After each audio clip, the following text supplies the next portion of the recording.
పరిశుద్ధ గ్రంథం నుండి ఈరోజు దేవుని రాజ్యానికి ప్రవేశం అనేటువంటి విశేషం మీద కొన్ని ఆలోచనలు మనం చేయడానికి తండ్రి అయినటువంటి దేవుని కృప మనకు తోడై ఉండాలని ప్రభువైన యేసుక్రీస్తు ద్వారా నా విన్నపాన్ని దేవునికి తెలియజేస్తూ ఈ సందేశాన్ని ప్రారంభిస్తున్నాను. పేతురు రాసినటువంటి మొదటి పత్రికలో 1వ అధ్యాయము 14వ వచనంలో, నేను పరిశుద్ధుడనై ఉన్నాను కనుక మీరును పరిశుద్ధులై ఉండుడని వ్రాయబడి ఉన్నది. దేవుడు పరిశుద్ధుడు కనుక మనం కూడా పరిశుద్ధులుగా ఉండాలనేటువంటి ఈ ఆలోచన ఎందుకు వ్రాయబడింది అంటే, ప్రసంగి 12వ అధ్యాయము 7వ వచనంలో చెప్పబడింది, మన్నైనది వెనుకటి వలనే మన్నైపోవును, ఆత్మ దాని దయచేసిన దేవుని వద్దకు మరలా పోవును అని వ్రాయబడింది. మానవుడు అనగా మట్టి ప్లస్ జీవాత్మ. ఈ జీవాత్మ దేవుని వద్దకు మరలా పోవాలి. మట్టిలో నుంచి తయారు చేయబడినటువంటి ఈ శరీరం మరలా మట్టి అయిపోవాలి. కానీ ఈరోజు మనం చూసినట్లయితే సువార్తలు 4లో, అంటే మత్తయి, మార్కు, లూకా, యోహాను సువార్తలలో ఎంతో మంది చనిపోయిన తర్వాత దేవుని వద్దకు పోలేక వాళ్ళు అపవిత్రాత్మలుగా తాము బాధపడుతూ అనేక శరీరాల్లోకి వెళ్ళి వాళ్ళను బాధపెడుతూ అటువంటి వారిని ప్రభువు కాపాడడం, ఆ దేహాల నుంచి వారికి బయటకు వెళ్ళేలా ప్రభు ఆజ్ఞ ఇవ్వడం మనం చూస్తూ ఉన్నాం. కాబట్టి మనిషి చనిపోయిన తర్వాత కంపల్సరీ దేవుని దగ్గరికే వెళ్ళాలి, దేవుని రాజ్యంలో ప్రవేశించాలి అంటే దానికి దేవుడు ఏర్పాటు చేసినటువంటి మార్గం ఏదనగా, దేవుడు పరిశుద్ధుడై ఉన్న ప్రకారము మానవులు కూడా పరిశుద్ధతను సాధించడం. పరిశుద్ధతను సాధించాలి అంటే దేవుడు ఏర్పాటు చేసినటువంటి మార్గం ఏమిటంటే, దేవుడు లోకమును ఎంతో ప్రేమించను కాగా ఆయన తన అద్వితీయ కుమారునిగా పుట్టిన వారి యందు విశ్వాసం ఉంచు ప్రతివాడును నశింపక నిత్య జీవం పొందినట్లు ఆయనను అనుగ్రహించను అని యోహాను సువార్త 3వ అధ్యాయం 16వ వచనం చెప్పిన ప్రకారంగా యేసును దేవుడు తన అద్వితీయ కుమారుడిగా మనకు అనుగ్రహించున్నాడు. ఎందుకు అనుగ్రహించున్నాడు అని మనము ప్రశ్నించుకున్నట్లయితే దానికి జవాబు పరిశుద్ధ బైబిల్ గ్రంథం నుండి ఏమి లభిస్తూ ఉన్నదంటే, కొలస్సీయులకు రాసిన పత్రిక 2వ అధ్యాయము 9వ వచనంలో, ఏలైనగా దేవత్వం యొక్క సర్వ పరిపూర్ణత శరీరముగా క్రీస్తునందు నివసించున్నది. దేవత్వంలో ఉండేటువంటి ఏ పరిపూర్ణత అయితే ఉన్నదో ఆ సమస్త పరిపూర్ణత ప్రభువైన యేసులో ఉన్నట్లుగా మనం కొలస్సీయులకు రాసిన పత్రిక 2వ అధ్యాయం 9వ వచనంలో చూస్తాం. అలాగే హెబ్రీయులకు రాసిన పత్రిక 1వ అధ్యాయంలో మనం చదివినట్లయితే అక్కడ కూడా 3-4 వచనాల్లో యేసు ప్రభు దేవుని మహిమ యొక్క తేజస్సును, ఆయన తత్వం యొక్క మూర్తిమంతం అని చెప్పబడింది. ఈ వాక్యాన్ని బట్టి చూస్తే కూడా యేసు ప్రభు దేవుని మహిమ యొక్క తేజస్సు, దేవుని తత్వం యొక్క మూర్తిమంతం. ఎవడైనా పరిశుద్ధతను సాధించాలి అంటే యేసు ప్రభు యొక్క వ్యక్తిత్వాన్ని, యేసు ప్రభు యొక్క ప్రవర్తనను, యేసు ప్రభు యొక్క గుణ లక్షణాలను సాధించడం అనేది పరలోక రాజ్యంలో ప్రవేశానికి అర్హతగా తండ్రి అయినటువంటి దేవుడు నియమించున్నాడు. ఈ కారణం చేతనే గలతీయులకు రాసినటువంటి పత్రికలో మరొక వాక్యంలో 4వ అధ్యాయము 19వ వచనంలో, నా పిల్లలారా, క్రీస్తు స్వరూపము మీ అందు ఏర్పడే వరకు మీ విషయమే మరలా నాకు ప్రసవ వేదన కలుగుతుందని పౌలు రాయడం జరిగింది. ఈ వాక్యాన్ని బట్టి మనం గమనిస్తే కూడా క్రీస్తు స్వరూపము సాధించడం అనేది చాలా ఆవశ్యకమని మనం గుర్తించగలుగుతున్నాం.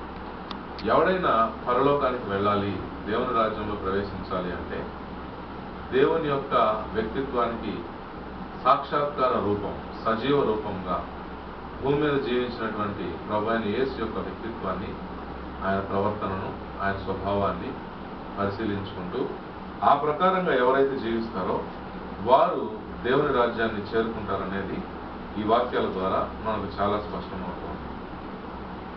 అపోస్తలుల కార్యములు 2వ అధ్యాయము 42వ వచనంలో, అపోస్తలుల బోధ యందును సహవాసమందును రొట్టె విరుచుట యందును ప్రార్థన చేయుట యందును ఎడతెగక యుండిరి అని మొట్టమొదట క్రీస్తు సంఘముగా స్థాపించబడినటువంటి సంఘం యొక్క జీవన విధానాన్ని గురించి అపోస్తలుల కార్యంలో రాయబడింది.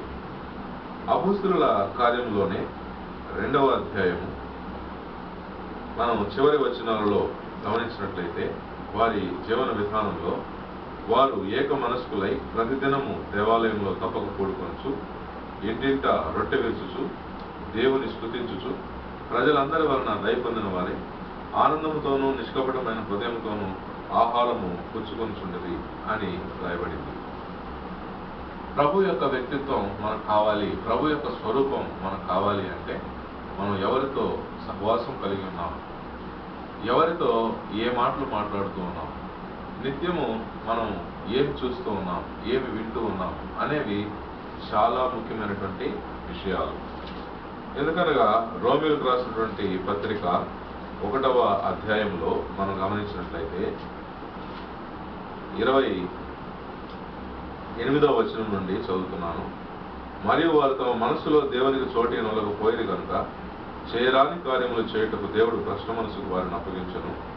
అట్టి వారు సమస్తమైన దుర్నీతి చేతను, దుష్టత్వము చేతను, లోభము చేతను, ఈర్ష్య చేతను నిండుకొని మత్సరము, నరహత్య, కలహము, కపటము, వైరమును వాటిని నిండిన వారే గొండెగాండ్రును, అపవాదకులను, దేవద్వేషులను, హింసకులను, అహంకారులను, బింకంలాడు వారును, చెడ్డవాటిని కల్పించువారును, తల్లిదండ్రులకు అవిధేయులను, అవివేకులను, మాట తప్పువారును, అనురాగరహితులను, నిర్దయులునైది అని చెప్పబడిన ప్రకారముగా ఇక్కడ అనేక లక్షణాలు, గుణ లక్షణాలు మనం చదువుకున్నాం.